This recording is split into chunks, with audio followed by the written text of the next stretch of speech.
Marhaba Islam, good day. Reading Rudyard Kipling's The Jungle Book after reading The Iron Man. Any proceeds would be going to the charity of whatever, the children's charity, whichever charity you blah blah blah.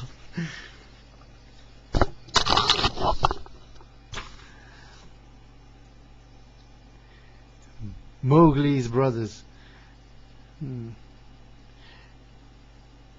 It was 7 o'clock of a very warm evening in the Seeonee Hills when Father Wolf woke up from his day's rest, scratched himself, yawned, and spread out his paws one after the other to get rid of the sleepy feeling in the tips. Mother Wolf lay with her big grey nose dropped across her 4 tumbling, squealing cubs, and the moon shone into the mouth of the cave where they all lived. "Arr," said Father Wolf, "it is time to hunt again," and he was going to spring downhill, when a little shadow with a bushy tail crossed the threshold and whined, "Good luck go with you, O chief of the wolves, and good luck and strong white teeth go with the noble children, that they may never forget the hungry in this world."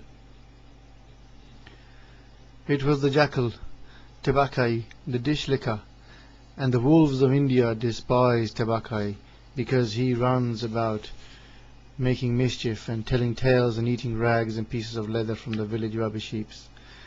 They are afraid of him too, because Tabakai, more than anyone else in the jungle, is apt to go mad, and then he forgets that he was ever afraid of anyone, and runs through the forest, biting everything in his way. Even the tiger hides when little Tabakai goes mad. For madness is the most disgraceful thing that can overtake a wild creature. We call it hydrophobia, but they call it devani, the madness, and run.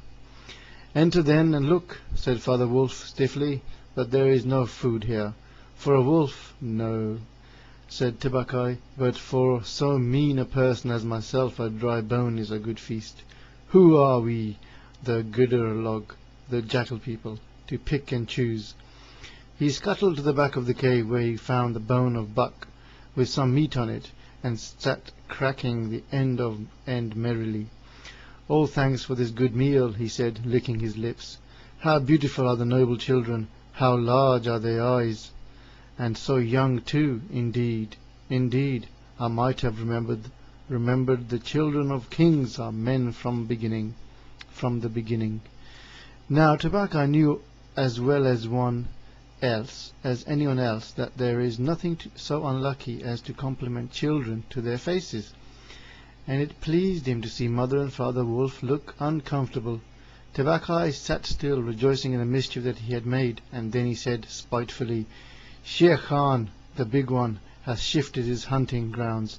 He will hunt among these hills during the next moon. So he has told me. Shere Khan was the tiger who lived near the Wangunga River, 20 miles away." "He has no right," Father Wolf began angrily. "By the law of the jungle he has no right to change his quarters without fair warning. He will frighten every head of game within 10 miles, and I have to kill for 2 these days. His mother did not call him Lungri, the lame one, for nothing," said Mother Wolf quietly. "He has been lame in 1 foot from his birth. That is why he has only killed cattle. Now the villagers of the Wangungai are angry with him, and he has to come here to make our villages angry. They will scour the jungle for him when he is far away, and we and our children must run when the grass is set alight. Indeed, we are very grateful, Shere Khan." "Shall I tell him of the gratitude?" said Tabakai. "Out," snapped Father Wolf. "Out and hunt with thy master.